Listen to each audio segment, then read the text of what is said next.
Okay, अगर अभी तक आप लोगों ने 4 अटेम्प्ट नीट का दे दिया और अभी तक आपका नीट नहीं निकला, मगर आप फिर भी नीट के लिए प्रिपरेशन कर रहे हो, तो ये समझ लेना कि आपने अपना दिल नीट को दे दिया है। और आपका दिल ना टूटे, इसके लिए मैं आपको एक अल्टरनेटिव सॉल्यूशन बताता हूँ। ये वीडियो उन सभी बच्चों के लिए है जो 10th बाद पीसीबी यानी कि फिजिक्स, केमिस्ट्री, बायोलॉजी का सब्जेक्ट चूज किए थे और आगे मेडिकल के फील्ड में अपना करियर बनाना चाहते थे, बेसिकली नीट का एग्जाम देना चाहते थे। लेकिन दोस्तों, बीच में आपका हौसला टूटने लगा कि अब मुझसे नीट नहीं हो पाएगा। इसके लिए आपका सबसे अल्टरनेटिव सॉल्यूशन है सीयूईटी। सीयूईटी के थ्रू भी आप एक सेंट्रल यूनिवर्सिटी से मेडिकल का कोर्स कर सकते हो। तो चलिए वीडियो को स्टार्ट करते हैं। और उससे पहले एक वार्निंग, वीडियो को स्किप करने का गलती मत करना। इसके लिए दोस्तों आपको सीयूईटी में 5 पेपर देनी है और दोस्तों आपके पास पेपर सिलेक्ट करने की जो ऑप्शन है वह 26 मार्च तक है, इसलिए वीडियो को स्किप मत करना। इसके लिए आपको 5 पेपर का एग्जाम देना होगा। आपका डोमेन में 3 पेपर हो गए, फिजिक्स, केमिस्ट्री, बायोलॉजी, और आपका जनरल टेस्ट का एक अलग पेपर हो गया जिसमें आपका mental ability, teaching aptitude, reasoning वगैरह ये सब सब्जेक्ट रहेंगे। और एक पेपर हो गया लैंग्वेज का। तो दोस्तों आपसे मैं रिक्वेस्ट करूंगा कि आप लैंग्वेज के पेपर में इंग्लिश को ही सिलेक्ट करना,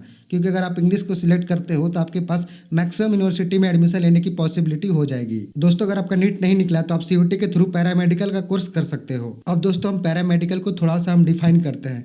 पैरामेडिकल उसको कहते हैं कि जैसे कि आप डॉक्टर नहीं कहलाते हैं, लेकिन दोस्तों आप मेडिकल के फील्ड का आप ऑफिसर जरूर बन सकते हैं। जैसे कि nurse, eye lens maker, medical shop officer, pharmacy जो कि भी फार्मा करके जाते हैं, ये लोग मेडिकल के फील्ड के ऑफिसर होते हैं। जैसे कि नर्स एक कोई डॉक्टर नहीं होता, लेकिन एक ऑफिसर होता है नर्सिंग डिपार्टमेंट का। ठीक इसी तरह से आप मेडिकल के क्षेत्र में आना चाहते हो और आपसे नीट क्लियर नहीं हो पा रहा है, तो पैरामेडिकल आपके लिए एक बहुत ही अच्छा ऑप्शन है। आप इसके थ्रू आप अपने लाइफ में बहुत अच्छे लेवल तक पहुंच सकते हो और आप ठीक ठाक पैसे भी कमा सकते हो। और दोस्तों आपको डॉक्टर के साथ में काम करने की एक गोल्डन अपॉर्चुनिटी भी होती है, जिसके साथ आप वहाँ पे काम करके आप अपना खुद का एक फार्मेसी खोल सकते हो, आप अपना खुद का एक सेंटर खोल सकते हो और वहाँ से ठीक ठाक पैसे कमा सकते हो। इसलिए मैं आपसे यही कहूँगा कि अभी भी आपके पास 4 दिन समय है। आप अपने सीयूईटी के पेपर में 3 डोमेन सब्जेक्ट, एक लैंग्वेज और एक जीटी का पेपर जरूर ऐड कर लेना। क्योंकि दोस्तों अगर आपके पास 3 डोमेन सब्जेक्ट, एक लैंग्वेज, एक जीटी का पेपर नहीं होता है, तो दोस्तों आप समझ लो कि मैक्सिमम यूनिवर्सिटी में आप एडमिशन नहीं ले पाओगे। अगर आप एक नॉर्मल बीएससी करना चाहते हो तो उससे लाख बेटर है कि आप पैरामेडिकल का कोर्स कर लो। अब मैं आपको पैरामेडिकल के कुछ कोर्सेज का नाम बता रहा हूँ जिसको आप सीयूईटी के थ्रू आसानी से कर सकते हो। पहला आपका बीएससी नर्सिंग। बीएससी नर्सिंग दोस्तों आप किसी भी स्कूल में आप नर्स का एक हेड बन सकते हो, आप एक मेडिकल ऑफिसर में नर्सिंग का हेड बन सकते हो। दूसरा हो गया आपका बी फार्मा। बी फार्मा के थ्रू दोस्तों आप एक मेडिकल शॉप खोल सकते हो और मेडिकल शॉप खोल करके बाद में अपना एक अच्छा खासा अर्निंग के लिए सोर्स बना सकते हो। और अगर आप डी फार्मा करना चाहते हो यानी कि डिप्लोमा इन फार्मेसी, वो भी बेस्ट ऑप्शन है। लेकिन दोस्तों उससे भी अच्छा है कि आप बी फार्मा कर लो, बैचलर इन फार्मा, क्योंकि आपका बैचलर इन फार्मा 4 साल का होगा। और अगर आप ये नहीं कर पाते तो आप डी फार्मा कर लो, यानी कि डिप्लोमा इन फार्मा, जो कि आपका 2 साल का कोर्स होगा। उसके बाद हम बात करते हैं बीपीटी यानी कि बैचलर ऑफ फिजियोथेरेपी। इस कोर्स के थ्रू दोस्तों आपको वही ऑपरेशन थिएटर में आपको डॉक्टर के साथ में रहना होगा, एक नर्सिंग के थ्रू हेल्पर बन करके। इस कोर्स को करने के बाद भी आपको एक डॉक्टर वाला फील आएगा, क्योंकि दोस्तों आप डॉक्टर के साथ में ऑपरेशन थिएटर में ऑपरेशन कीजिएगा। नेक्स्ट हम बात करते हैं BMLT, bachelor in medical lab technology. इसमें दोस्तों आपको वही बेसिकली लैब टेक्नीशियन के रूप में देखा जाएगा। आप एक लैब टेक्नीशियन होंगे और पूरे लैब की जो देख रेख होगी आपकी निगरानी में होगी। ब्लड सैंपल वगैरह टेस्ट करना, उनका रीडिंग देना, आपका ये बेसिकली मेन काम होगा। नेक्स्ट हम बात करते हैं बी ऑप्टीमेट्री यानी कि बैचलर इन ऑप्टीमेट्री। ये दोस्तों बेसिकली आई डिपार्टमेंट का है, जो कि आई लेंस वगैरह बनाते हैं। वहाँ पे आप काम कर सकते हो एक मेडिकल के फील्ड में और अच्छा खासा अर्निंग कर सकते हो। नेक्स्ट दोस्तों हम बात करते हैं बीओटीटी यानी कि bachelor of operation theatre technology.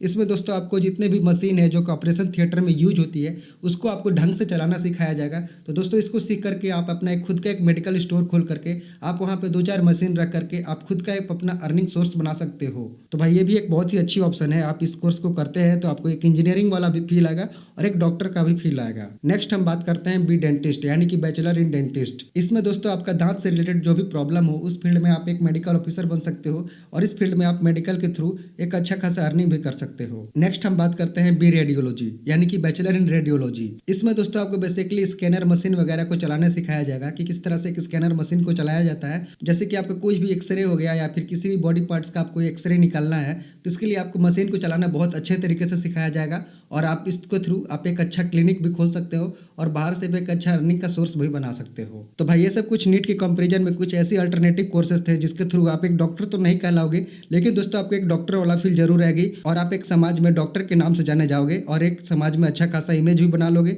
और अपने लाइफ में अच्छा खासा पैसे भी कमा लोगे। बाकी दोस्तों नॉर्मल बीएससी करने से अच्छा है कि आप पैरामेडिकल का कोर्स कर लो, ये लाख गुना बेटर है। और दोस्तों अगर मान लेते हैं कि आपका सीयूईटी में मार्क्स बहुत खराब आया और आप पैरामेडिकल के फील्ड में नहीं जा पाओगे, तो इसके लिए आपको सबसे बेस्ट ऑप्शन रहेगा कि आप नॉर्मल बीएससी कर लो।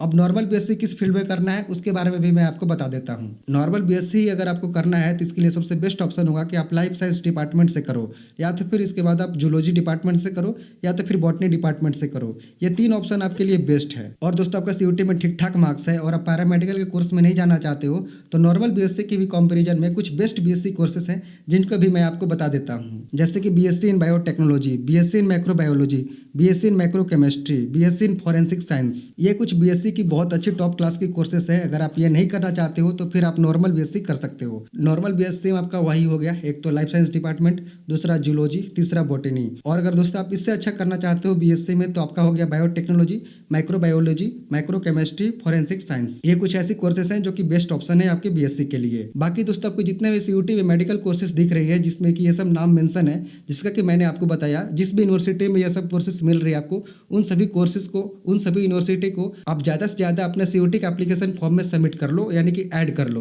ताकि आपके पास बेस्ट ऑप्शन बन जाए कि आप इन यूनिवर्सिटी में एडमिशन ले सको। और अगर आप यूनिवर्सिटी को सिलेक्ट ही नहीं करोगे तो आपके पास ऑप्शन ही नहीं रहेगा इन सभी यूनिवर्सिटी में एडमिशन लेने का। इसलिए कोशिश करो कि ज़्यादा से ज़्यादा यूनिवर्सिटी को सिलेक्ट कर ले। जिस भी यूनिवर्सिटी में आपको ये सभी कोर्सेज से रिलेटेड कुछ भी नाम मिल रही है तो आप उसको सिलेक्ट कर लो। बाकी दोस्तों मैं आपसे उम्मीद करता हूँ कि आपको वीडियो सब समझ में आ गई होगी और वीडियो आपको बहुत अच्छी लगी होगी। और दोस्तों अगर आप नीट क्लियर नहीं कर पा रहे हो तो आप पैरामेडिकल का कोर्स कर लो, यह एक अल्टरनेटिव बहुत अच्छा सॉल्यूशन है। और हाँ, एक और इम्पोर्टेंट इन्फॉर्मेशन आपके लिए, वीडियो को जल्दी से सब्सक्राइब कर लो, नहीं तो दोस्तों अगले बार मैं आपसे नहीं मिल पाऊंगा, शायद इस यूट्यूब की दुनिया में कहीं खो जाऊं। अपना कीमती समय देने के लिए बहुत बहुत धन्यवाद।